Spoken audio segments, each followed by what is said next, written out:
Welcome everyone to the virtual Excel camp pre-symbolic language. This week is the outdoors, and today we are playing with water. Ooh, favorite thing for me. I live in Florida, so a pool sounds wonderful. Our instructors today are Andrea Amestoy. She is a teacher of students with visual impairments. She's also an orientation and mobility instructor at Idaho Educational Services for the Deaf and Blind. And she happens to be a registered nurse too. Your next instructor is Jessica Chamblin. And Jessica, you're going to have to correct me if I'm saying it wrong.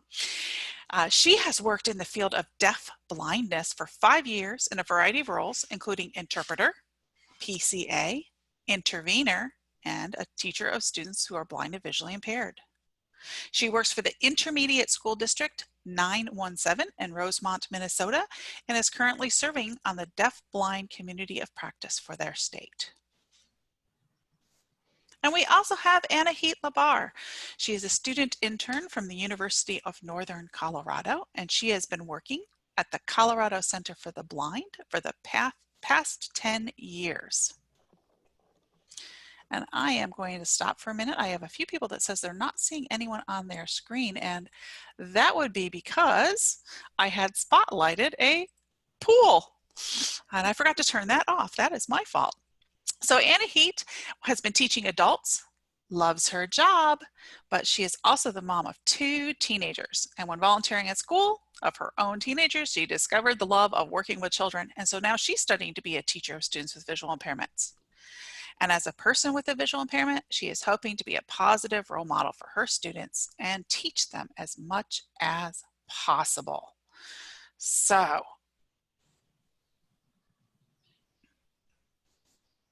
you guys did not tell me I was not sharing my screen. So what I'm going to do really fast for you guys is I am going to share that first slide so you know what I was just saying. And I will let you know that you were at the virtual Excel camp for pre-symbolic language, and we are in the outdoors this week, and today is water. And then just so the information is portrayed on our video, I have put who our teachers are and our student interns so that you have that information. And now I'm going to stop sharing. And I am going to turn it over to your instructors because they are going to introduce themselves as well. All right, this is Jessica. As a teacher, I go by Miss Jess. So I will be working with you today. And my name is Andrea. You can call me Miss Andrea. And I am outside today, as you can tell. So you may hear some birds in the background. You might hear one of my goats or maybe a chicken. You might see a cat walk by. So if you do, they'll just be our little guests for the day. I'm going to go ahead and share my screen so that everyone can see our schedule for the day. I like to provide a schedule for everyone so that we can anticipate what we're going to do. So the first thing that you will see is that we're going to do our welcome. I've added some approximate times in here just so you can anticipate the transition of our lessons today. First, we'll do our welcome. That's going to include our stretching. Then Miss Andrea is going to cover some water play. Then we're going to have a break. It'll be about 7 minutes today. During that break, you can do some stretching. We'll give some guided stretching. If you need to collect any materials for the next activity, you can do that at that point.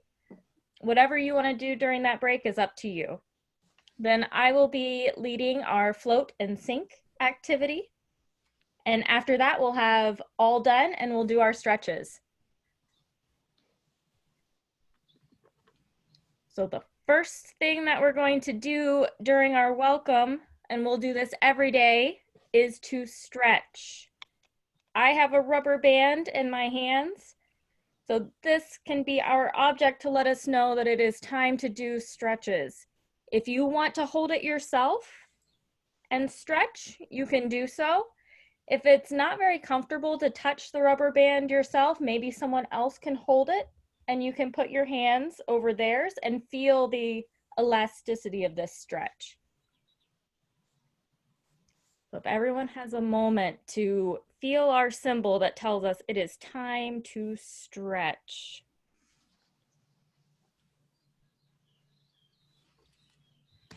Okay.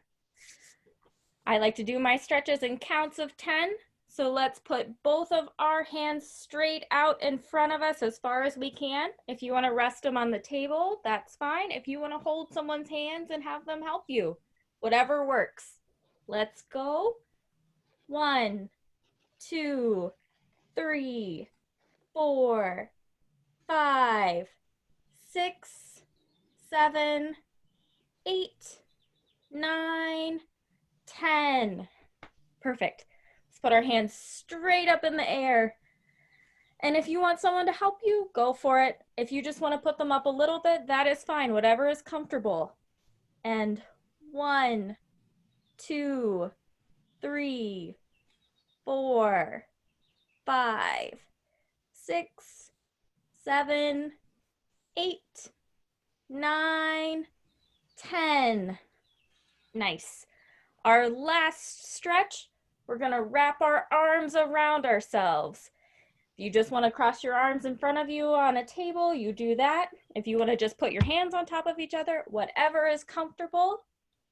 And 1, 2, 3, 4, 5, 6, 7, 8, 9, 10.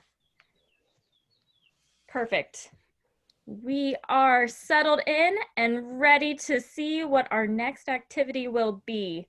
I've pulled up the schedule, so if you're using the symbols at home, you can take them down.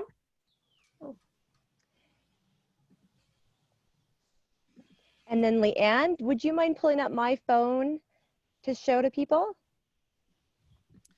I'm Show the looking pool? for the pool and it's disappeared off my screen, so hold on a minute. Okay. And while she's pulling that up, I have a symbol, this is Miss Andrea, for water. And I just took a blue pipe cleaner and glued it on to make kind of a wavy formation. A symbol for water could be a couple drops on the hand, whatever you feel might be best for your student, for your camper. I think your camera fell asleep. Did it fall asleep? Okay, I am going to pull that back up. Just give me one moment.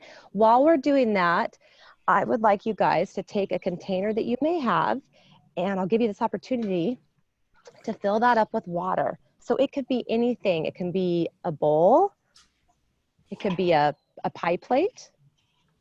It may be just a plastic Tupperware container. So while I turn my camera on, I will have you guys find an appropriate container and put some water in there.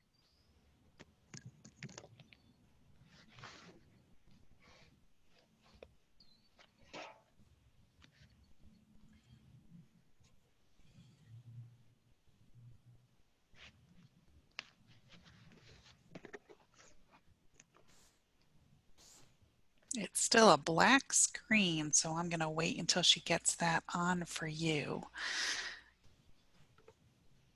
Again, this is water play, so you might want to see if your helper can help you get water, if that's not something you can do, so that you have some activity time. If not, you can just watch us do ours, and then you can do it later with the recording, or maybe this afternoon or evening.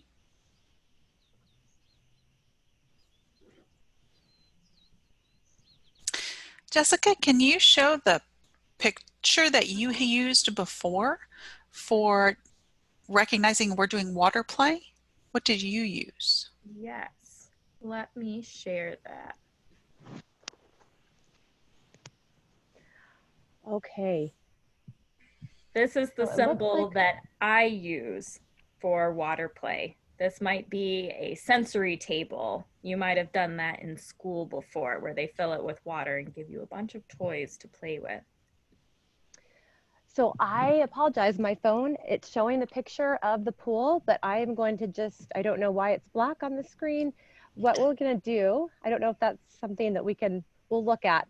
But it's not a big deal. I'm just gonna move my computer camera to when we're playing in the water. Did everyone get a chance to fill up their container? If you did, we're gonna go ahead and move on. I'd like you to find any sort of cups that you may have. So it can be some plastic cups, a funnel, measuring cups, anything that you see in your kitchen that you can use for your child to have for water play. And we're just gonna fill that water. Is the water warmish? Is it warm? Is it cool? Can you hear it as you scoop your hand in there? So allow your campers, go ahead and, if you want to, maybe put a little finger in the water. If you want to put your whole hand in the water, it's just up to your comfort level. If you enjoy water, or maybe are not as thrilled with water. But water is such a relaxing element in our world. The sound of it, I'm going to have you guys listen and feel your own water as we fill up our cup. As it starts to get to the top, it's going to overflow. You hear that. If you have a second cup, any size container will be just perfect. I'm going to have you practice filling up some different containers. So find another container of different sizes. Will this container fit into this one? We got to find out. So let's kind of help us pour this in there. So if you can help the campers, and the campers can have fun pouring the water into a different size container. It looks like this one filled up before this one was empty. So we can pour it back and forth. And we're just going to have fun for a little bit, pouring our water into different containers. And listening to that, feeling it as it falls over the side. It may go over your hand. That's great. If your camper likes that, continue that motion. I have some smaller containers. These are just some measuring cups from the kitchen. We can do some counting. How many of these smaller cups is it going to take to fill up our teacup? We can count 1, 2, 3, 4, 5, 6. It took about 6 of these cups, these quarter cups, to fill up my teapot. We can dump that out. And you don't have to type this in the chat bar, but how many of you guys love the sound of running water? That may be in the bathtub, the sound of running water. It may be if you go camping and you hear a creek or a river. So let's play with water. Let's make some soft sounds with our pouring. And then let's make some loud sounds. Oh, did you hear the difference? We have soft, we have some louder sounds, so we can make different sounds with our water. The next thing I wanted to show you is I just brought this tin can, and that's going to sound a little bit different when I pour things in it. What I did was I punched some holes in the bottom and listen as I made, it's called a colander, which is something that has holes in it and drains water.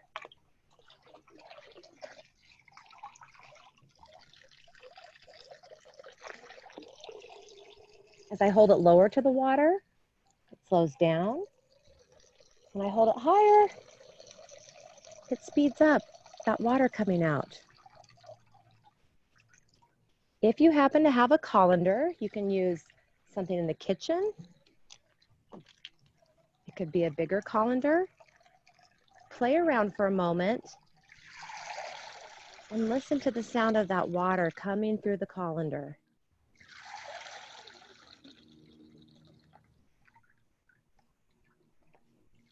Campers, are you liking that sound? Do you like the feel of that gentle water on your hand? Can you play around with that?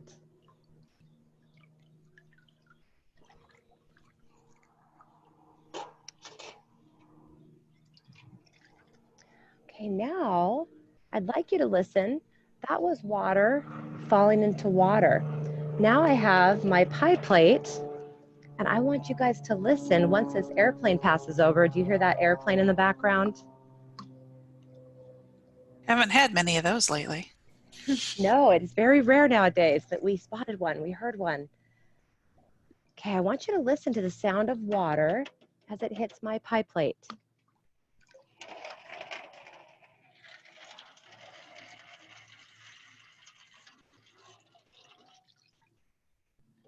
Does that sound like anything familiar? Let's try this one.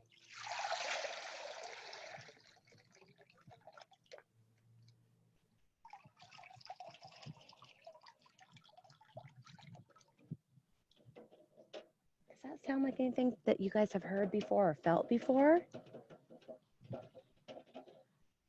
To me, that sounds like rain. So when rain comes down, if you've ever heard it hit a tin roof, you hear this pitter patter of the rain. So water can be such a soothing sound for us.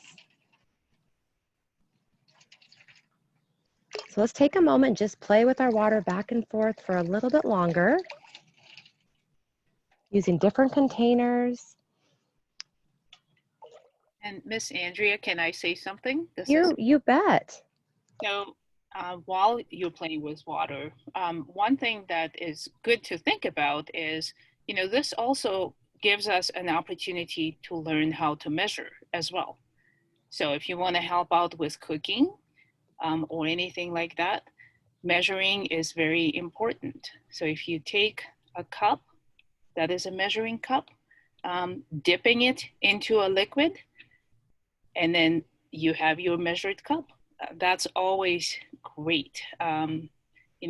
Measuring is very, very important because you want what you are cooking to taste good, or whatever you are doing. Sometimes you have an art project or a craft project, or if it's cooking, measuring is a great thing to know. So that definitely is a good way if you dip it into the liquid and that's your measuring cup, you have what you need. And I have a funny story for you campers. How many of you guys like brownies or like the smell of brownies? My son made brownies and he put in not a 1/4 teaspoon of salt. This is a 1/2 teaspoon. He didn't put in a 1/2 or a 1/4 teaspoon of salt. He put in, let's see if I have the right amount. He put in 2 of these 1/4 cups. So he put a 1/2 cup of salt in the brownies that he made. And I tried them and I thought I was eating seaweed. So measuring is very important. So next time you're in the kitchen with your support person, help them. They can help you scoop and you help pour that 1/4 cup, not of salt, but probably of a liquid. And you can pour that and help make dinner or lunch or whatever you're making. So very important for measuring. All right, for our next water activity, some other things you can play with is just these different things, syringes in the kitchen if you have, or not syringes, but turkey basters. Or if you have a medicine syringe, you can play in the water and practice squeezing and pulling up and then filling up your baster and then also playing with that. You can paint with water. You can take a piece of wood and you can squirt it and watch how that dries. I think it's very relaxing to paint, but if you don't want to have all the mess, you can take a paintbrush and dip that in water and you can just paint wood. And this is very relaxing to do. So if you have a piece of wood or you're outside on your concrete patio, you can get some water and paint it. Another fun thing in my container here, and I have a little bit of water, I'm going to add just a little bit of food coloring and it's going to turn orange. And you may not be able to see this with the sun, but now I'm going to paint my wood a different color. And then you can experiment with adding different colors in, seeing what happens to the water when you do that. And this can be a really fun thing. And then just to see how quickly the sun dries out your water and how it disappears and how it evaporates back into the earth, back into the atmosphere.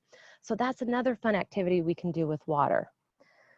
For those of you who like to help your parents, another fun thing is that you can help use water to clean the dishes. So you can help wipe when you eat from a plate, Or if you're helping your family clean up after dinner, you can take a washcloth and start cleaning in the water. We'll rinse it off. And you don't have to write in the chat box, but if any of you guys have animals, especially dogs, Jessie, come here. And I'm going to show you my dog, Jessie, who came to visit us. Jessie loves to get in the water. Come here. So this is Jessie. I think she's a little camera shy. Jessie loves to get in the water, so she loves baths. But I brought just a stuffed animal that's a cat. Cats do not like to take baths. But if you enjoy and you have a dog and you would like to help give it a bath, that's another fun thing that we can do in the water. So campers, we can work on body parts. So here's our pretend cat, because if this was a real cat in the water, we'd hear a lot of meowing right now. But you can practice washing your favorite toy or stuffed animal, maybe in preparation for washing a real dog, or not a cat, but a real dog in your life. So you could practice washing the eyes and the nose, washing the ears and behind the ears, washing the belly, and giving that stuffed animal a bath. You can also do that with different toys you have. If you have your favorite toy that maybe got dirty, if you took it camping or is outside, you can practice washing that in the tub or in a small bowl of water and helping clean that off as well. So those are all fun things that we can do with water. Another fun thing is just getting an empty spray bottle. So having campers have your support person save an empty cleaning bottle, clean it out, and it's fun to squirt. So a squirt bottle, and you can squirt things with some help or on your own. You could maybe have a squirt contest with a brother or sister and have fun on a very, very hot summer day and practice that. Whoa, my cat fell in the water. She's going for a swim. All right. The last thing I want to talk about that's fun to do in the water or without water is to get a bunch of balls, and we're going to throw them in our water. And Jessica's going to talk about things that float and things that don't float. But these balls all float, and you can have a ball bath. So you can sit in either your bathtub with someone helping you, or a pool. It can be empty or it can have water, and you can play with all these balls and have fun picking them up, throwing them out, maybe throwing them to a sibling or a friend. So there's lots of fun things that we can do in water. And I hope that this activity has provided you and your support person with lots of fun and lots of fun ideas to do either outside or inside with a big pool. If you have a pool in your backyard of water, you don't need even a big pool. You can have fun with just a little pie plate. So happy camping, happy water, stay safe and have fun. Awesome. So I'm going to go ahead and share our schedule. Thank you so much, Miss Andrea. We have finished with our water play, and we will be moving on to our break. So this will be a 7-minute break. We'll have some music, and if you'd like to do some stretching, we can lead that as well in a couple minutes. So I'm going to start our music. And we also have the tactile symbol on screen now for the break.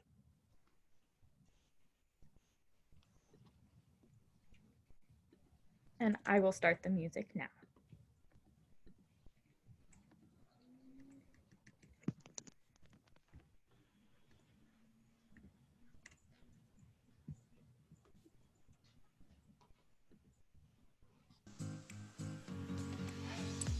Sounds good.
This is Miss Jess again. No need to rush back, but if you wanted to gather a couple things that I'm going to use for sink and float, they're things you can find in your kitchen. A pencil, a pen, a wooden spoon, a fork, and a metal fork and a metal spoon. I have a couple other objects that I'll be using, but anything that you want to experiment with, please go ahead and grab right now.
For the last couple minutes of our break, this is Miss Jess.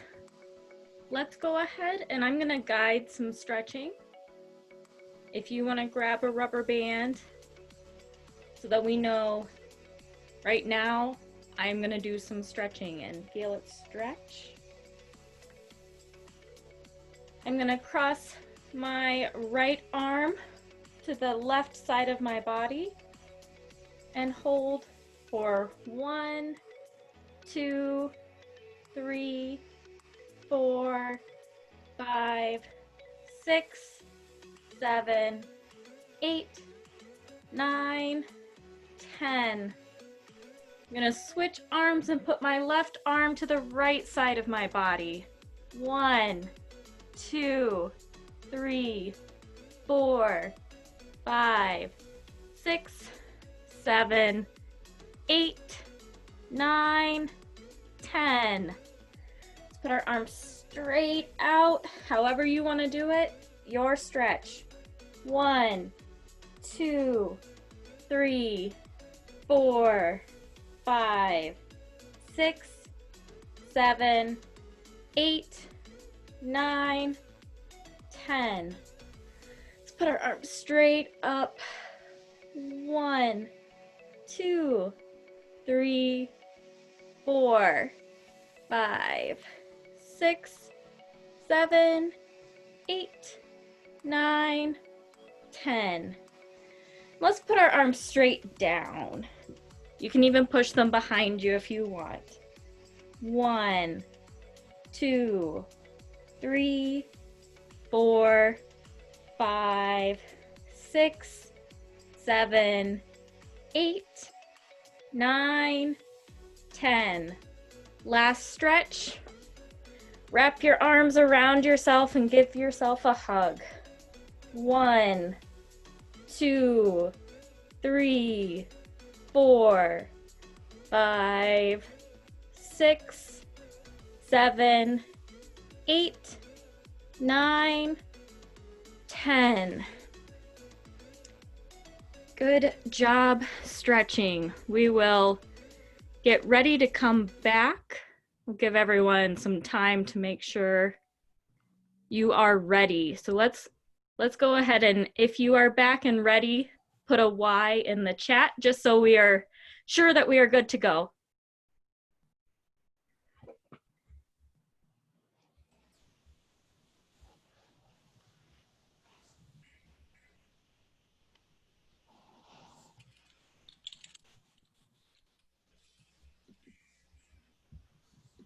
It looks like Ingrid is ready. Naomi is ready.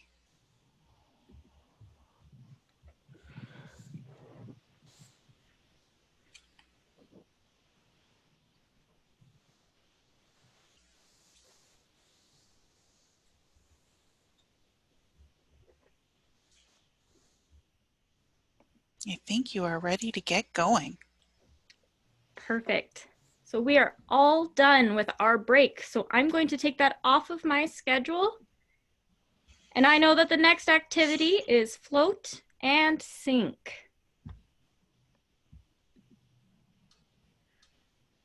So I'm going to be using this camera going forward. What I have here is a tub of water, and I really like the light box, so I've placed it on top of my light box and used some fabric to block everything else out, just so I can really see what's inside my tub. I am going to be talking about objects that sink and objects that float. You might have these symbols in front of you. One for sink. It's a picture of water with an arrow pointing downward and an orange rectangle at the bottom.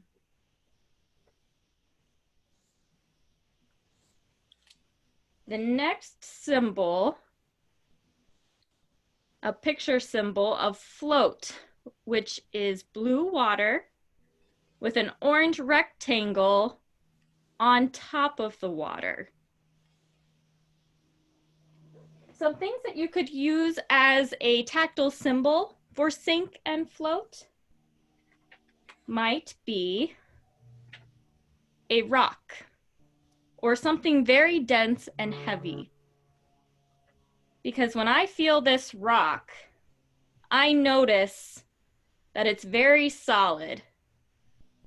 And I notice that there is probably no air inside, and it's heavy and weighted in the middle of my hand. If you want to feel something that's heavy or weighted with you, you can put it in your hand and feel it. If you're not so comfortable feeling it yourself and you want someone else to hold it and you feel it through their hand, you could do that too. So when I put this stone in the water, I think it is going to sink. I would say sink. So let's check. It is at the bottom. You can see all the way at the bottom of the water that my rock sank. Hear it too, that it went all the way to the bottom. It hit the bottom. Made a very loud sound. So for float, you could use something like a sponge, for example. So when I put this sponge in my hand, and you can feel it yourself, or if you want to feel it with someone else, go for it. I notice that it feels very, very light. And usually if you feel something very, very light with a flat surface, it's likely to float. Sometimes things confuse you and trick you, but I think that this sponge will float. And there it is. It's at the top of my water. It did not go to the bottom. I didn't hear any sound that it hit the bottom. If you don't hear that clunk sound, it probably did not hit the bottom. It depends on how heavy it is. The next thing I'm going to use is a spoon. This is a metal spoon. And when I feel it, it feels pretty solid in my hand. It's a very heavy object. It doesn't feel like there's air inside of it or that it's hollow. So when I have to choose between sink and float, I know which one I would choose. So before I put it in, if you want to choose for yourself, do you think it's going to sink or float? If you want to put it in the chat, you can. I am going to drop it in 3, 2, 1. And I heard the clunk, and I can see that my spoon is at the very bottom of my tub. So the spoon will sink.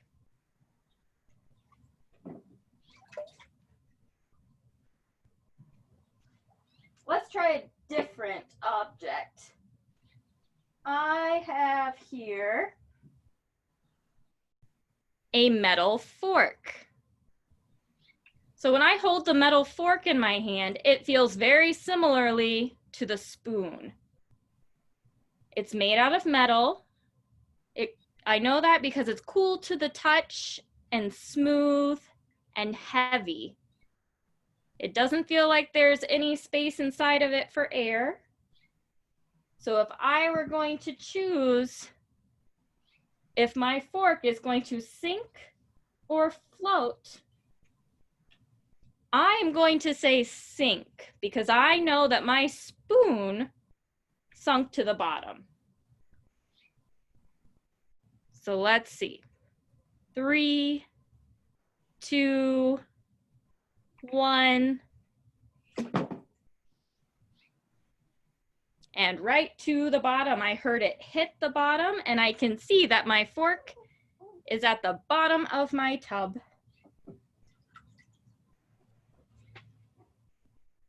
All right. Another object that I have is a balloon. So when I feel this balloon, and again, sometimes it's uncomfortable to touch something new without realizing that it's being put in my hands. So maybe someone else can hold it and then I can feel along their hand and find it. Or maybe I'm okay just grabbing the balloon. But the balloon feels like it has air inside of it. When I squeeze it, there's some give. And it's very, very light in my hand. So if I were going to choose whether that balloon is going to sink or float, I'm gonna test it first, and then maybe I can use that information to guess about something else. So let's see if the balloon sinks or floats. 3, 2, 1. Ooh, I didn't hear anything, and I can see that my balloon is at the top of my tub, which tells me that that balloon is floating. Let's try something else. This is a piece of a pool noodle. You might use this when you go swimming to help hold you up. When I hold it, it kind of feels like maybe there's some air inside. It has a lot of give. It's at least very, very lightweight in the palm of my hand. kind of like the balloon. So if I were going to choose if that pool noodle is going to float or sink, I'm going to say float because the balloon floated. So I think maybe the pool noodle will float. Let's see.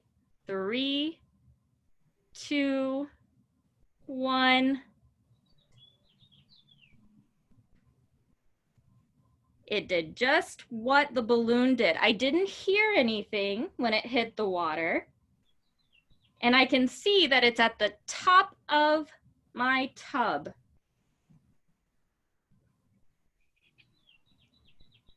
Might be nice to be able to anticipate if something's going to sink or float if you are in the tub at home and playing with a toy.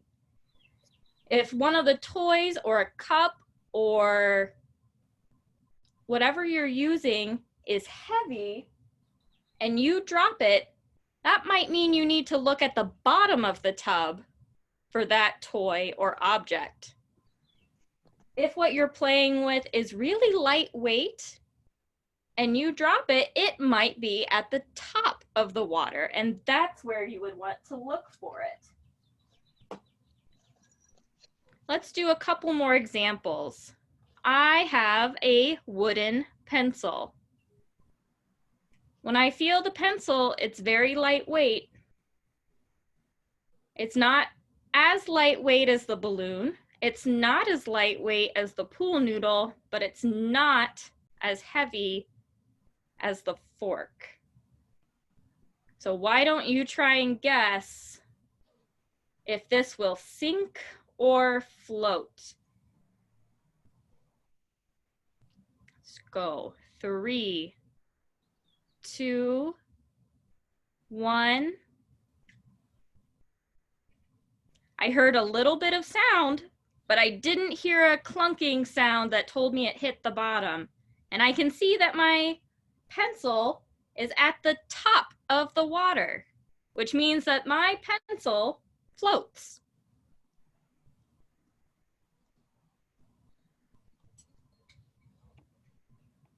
I also have a wooden spatula. A lot of people have wooden spoons. I happen to have a spatula, which means that it is flat with no groove for like soup or liquid. It's kind of a square shape at the end. This is heavier than the pencil, but it still feels kind of lightweight. It's not as dense in the middle of my hand as the metal fork or the metal spoon. But I don't know, it's kind of big.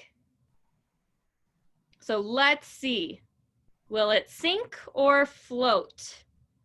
3, 2, 1. So I heard a big sound, but I didn't hear it hit the bottom. And I can see that it's at the top of my tub. So even though that spatula is really big, it still floats. Something I noticed about things that float, like my pencil and my spatula, is that they're made of wood. So I wonder if other things that are made of wood also float. That might be something that you could try later. I also noticed that things that were made out of metal seemed to sink. So I wonder if other things that are made out of metal will sink. The last one I'll do is a rubber band. We all should have a rubber band because we're using it for our stretches. So when I feel my rubber band, it's very lightweight. It feels kind of like the balloon. They're both made out of rubber. So if I were going to guess, I would say that my rubber band is going to float. But let's see. 3, 2, 1.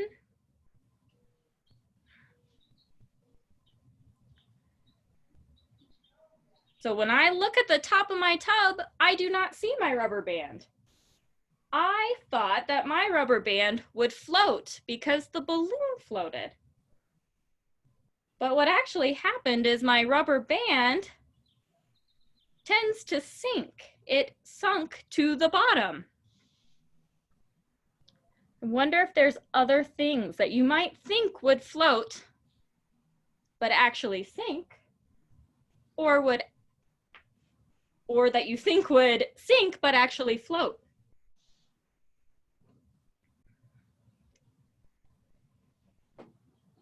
I'm gonna turn off my light box and come back to you on the other screen, and we'll go to our closing today.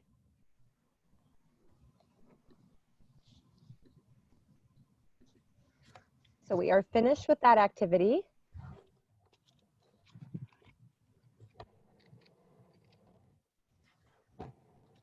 Yes, we are all done with sink and float, and you can keep going with this at home if it's a lot of fun for you. I like to find different things and see what happens when I throw them in the water myself.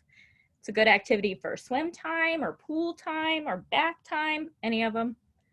So I'm all done with this activity. So I will take it off of my schedule and we can move on to being all done. But before we do our stretches, I do want to say that I am so proud of all of you today. Thank you so much for being here with us and trying new things. That can be really scary, and that's really brave of you to do that. I really hope you had fun. I had a lot of fun.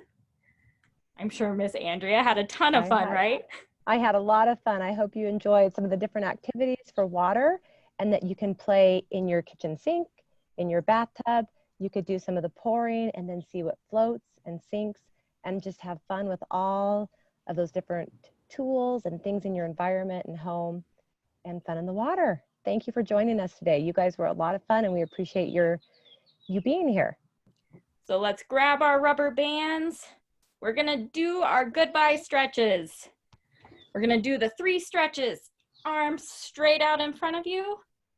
And 1, 2, 3, 4, 5, 6, 7, 8, 9, 10.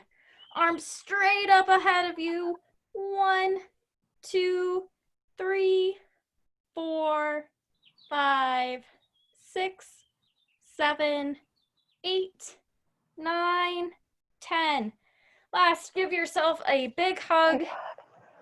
1, 2, 3, 4, 5, 6, 7, 8, 9, 10.